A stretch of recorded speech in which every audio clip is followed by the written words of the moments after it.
Hello everyone, welcome back to my channel. आज हम CrPC के चैप्टर 37 देखेंगे, जो कि सीआरपीसी के लास्ट चैप्टर में आता है। इसके अंतर्गत हम प्रकीर्णन देखेंगे, मिसलेनियस। इसमें हम सेक्शन 474 से लेकर 484 तक के प्रोविजंस को देखेंगे। नेक्स्ट सेक्शन 474, उच्च न्यायालयों के समक्ष विचारण।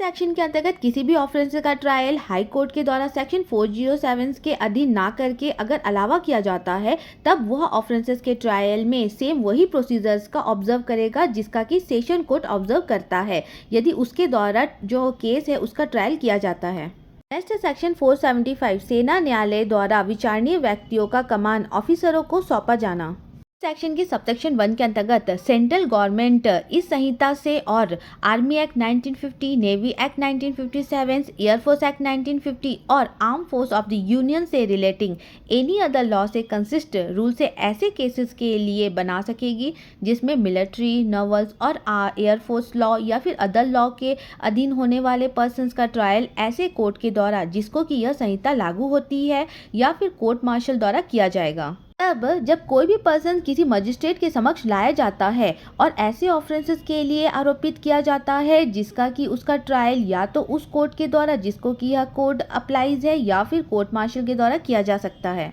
अब ऐसा मजिस्ट्रेट ऐसे रूल्स को ध्यान में रखेगा और प्रॉपर केस में उसे उस ऑफेंसेस के स्टेटमेंट सहित जिसका कि उस पर अभियोग है, उस यूनिट के जिसका कि वह कमांडिंग ऑफिसर्स को या फिर नियरेस्ट मिलिट्री या फिर नवल या फिर एयरफोर्स को कमांडिंग ऑफिसर्स को कोर्ट मार्शल द्वारा उसका ट्रायल किए जाने के पर्पज से डिलीवर देगा। इसके एक्सप्लेनेशन में कहा गया है, ए क्लॉज के अंतर्गत यूनिट के अंतर्गत regiment, crop, ship, detachment, groups और बिटेलियंस और कंपनी आते हैं। इसके बी क्लॉज के अंतर्गत कोर्ट मार्शल के अंतर्गत जो भी इंक्लूडिंग है वो ऐसे कोई भी ट्रिब्यूनल भी है जिसका कि वही है पावर जो कि यूनियंस के आर्म फोर्स को एप्लीकेबल रिलीवेंट लॉ के अंतर्गत कंस्टिट्यूट किसी भी कोर्ट मार्शल को होती है।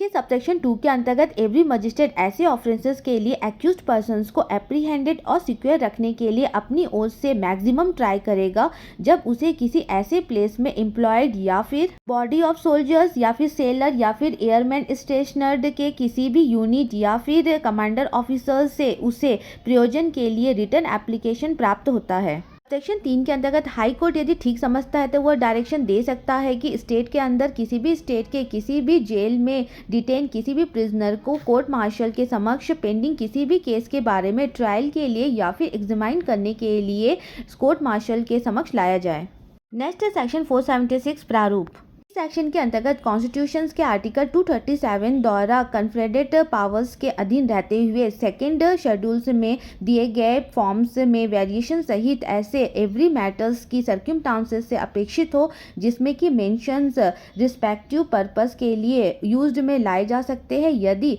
यूज्ड में लाए जाते हैं तो पर्याप्त होंगे। नेक्स्ट सेक्शन 477, उच्च न्यायालय की नियम बनाने की शक्ति। के सबसेक्शन 1 के अंतर्गत every high court state government के प्रीवियस अप्रूवल से वो फॉलोइंग के बारे में रूल्स बना सकती है। इसके फर्स्ट क्लॉज के अंतर्गत वे पर्सन जो कि सबऑर्डिनेट क्रिमिनल कोर्ट में पिटिशनर राइटर्स के रूप में काम करने के लिए परमिट किए जा सकेंगे। ई क्लॉज के अंतर्गत ऐसे पर्सन का लाइसेंस दिए जाने और उसके रेगुलेटिंग करने और उनके द्वारा चार्ज ली जाने वाली फीसों और स्केल का बिजनेस। इसके थर्ड क्लॉज के अंतर्गत इस प्रकार बनाए गए रूल्स में से किसी का भी कॉन्ट्रवेशन करने के लिए पेनाल्टी प्रोवाइड करना और ऐसे में जो भी डिटरमाइनिंग अथॉरिटी जिसके द्वारा ये कॉन्ट्रवेशन का इन्वेस्टिगेशन किया जा सकेगा और प्रोवाइडिंग पेनल्टी इम्पोज की जा सकेगी। फोर्थ क्लॉज के अंतर्गत कोई भी अदर मैटर जिसका कि प्रिस्क्राइब किया जाना अपेक्षित है या फिर जो प्रिस्क्राइब किया जाए। सबसेक्शन 2 के अंतर्गत इस सेक्शन के अंतर्गत बनाए गए सारे रूल्स ऑफिशियल गैजेटेड में पब्लिश किए जाएंगे।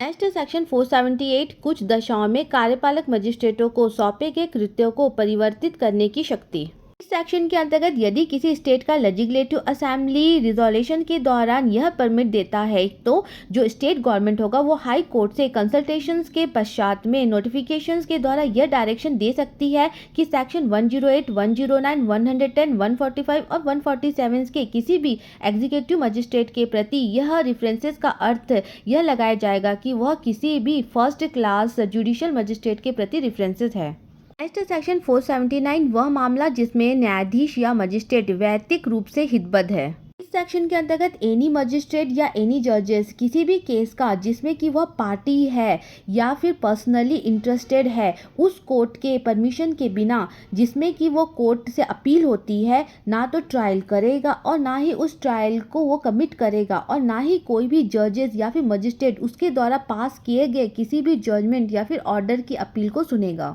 एक्सप्लेनेशन में क्या कहा गया है कि कोई भी जजेस या मजिस्ट्रेट किसी ऐसे केस में केवल इस रीज़न से कि उसमें पर्सनली इंटरेस्टेड है या फिर केवल इस रीज़न से कि उसने उस प्लेस का जिसमें कि ऑफेंसेस होना एलिगेटेड है या फिर किसी ऐसे अदर प्लेसेस का जिसमें कि वो जो केसेस के लिए जो इम्पॉर्टेंट जो भी ट्रांजेक्शन का होना जो है एलिगेटेड है या अवलोकन किया गया है या फिर उस केस से रिलेशन में जो भी इंक्वायरी की गई है, तो इस सेक्शन के संबंध में उसका यह मीनिंग लगाया जाएगा कि वो पार्टीज या फिर पर्सनली जो है इंटरेस्टेड ना समझा जाए। सेक्शन 480 विधि व्यवसाय करने वाले प्लीडर का कुछ न्यायालयों के मजिस्ट्रेट के तौर पर ना बैठना। इस सेक्शन के अंतर्गत कोई भी प्लीडर जो कि किसी मजिस्ट्रेट के कोर्ट में यदि प्रैक्टिस करता है तो उस कोर्ट में या फिर किसी भी अदर कोर्ट के लोकल जुडिकेशन के अंदर में किसी भी कोर्ट में मजिस्ट्रेट के तौर पर ना बैठेगा। नेक्स्ट है सेक्शन 481 विक्रय से संबंध लोक सेवक का संपत्ति का क्रय ना करना और उसके लिए बोली ना लगाना। इस सेक्शन के अंतर्गत कोई भी पब्लिक सर्वेंट जो कि इस कोर्ट के अंतर्गत किसी प्रॉपर्टी के सेल के संबंध में किसी भी ड्यूटीज का यदि परफॉर्म करना है तो उस प्रॉपर्टी को ना तो वो परचेस करेगा और ना ही उसके लिए कोई भी बाइड लगाएगा। नेक्स्ट सेक्शन 482 उच्च न्यायालय की अंतर्निहित शक्तियों का व्यावृत्ति। सेक्शन के अंतर्गत इस कोर्ट के अंतर्गत कोई भी बात हाई कोर्ट के ऐसे ऑर्डर्स के इनहेरेंट पावर्स को लिमिट या फिर डिमिट करने वाली ना समझी जाएगी,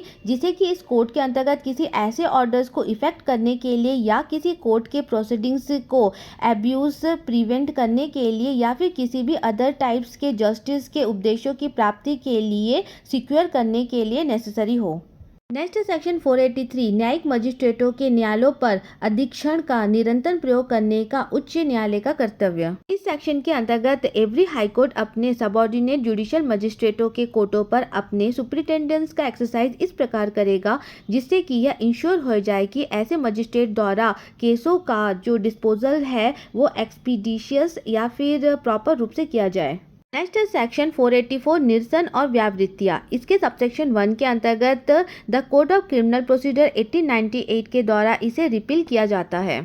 इसके सबसेक्शन 2 के अंतर्गत ऐसे रिपील के होते हुए भी यह है कि इसके फर्स्ट क्लॉज के अंतर्गत यह उस डेट को जिसमें कि यह कोर्ट फोर्स में आया था ठीक उससे बिफोर में यदि कोई appeal application inquiry trial investigation यदि पेंडिंग हो तो ऐसे में जो भी appeal application inquiry trial investigation को ऐसे स्टार्ट होने के ठीक बिफोर में वो जो क्रिमिनल प्रोसीजर कोड 1898 के जिस भी प्रोविजंस के अनुसार इसे डिस्पोजल किया जाएगा या फिर फोर्स में रखा जाएगा मानो कि यह इस कोर्ट के अंतर्गत प्रवृत्त ना हुई हो। के प्रोवाइजो में ये कहा गया है यदि कोई भी ओल्ड संहिता के चैप्टर 18 के अंतर्गत यदि कोई भी अगर इंक्वायरी इस कोर्ट में अगर स्टार्टिंग से अगर पेंडिंग है तो वो इस कोर्ट के प्रोविजंस के अनुसार उसे डिस्पोज किया जाएगा।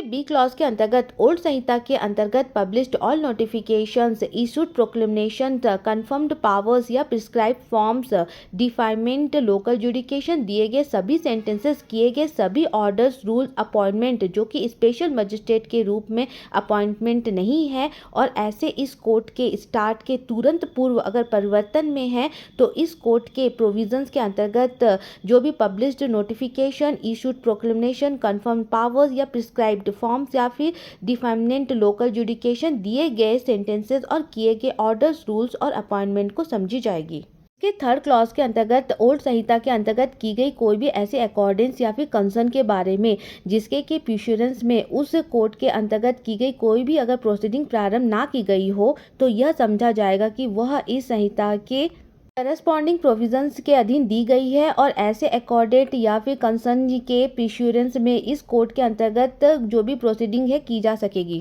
फोर्थ क्लॉज के अंतर्गत जो भी ओल्ड संहिता के प्रोविजंस का कॉन्स्टिट्यूशन के आर्टिकल 363 के मीनिंग के अंतर्गत किसी भी रूलर के अगेंस्ट प्रोसिक्यूशंस के रिलेशंस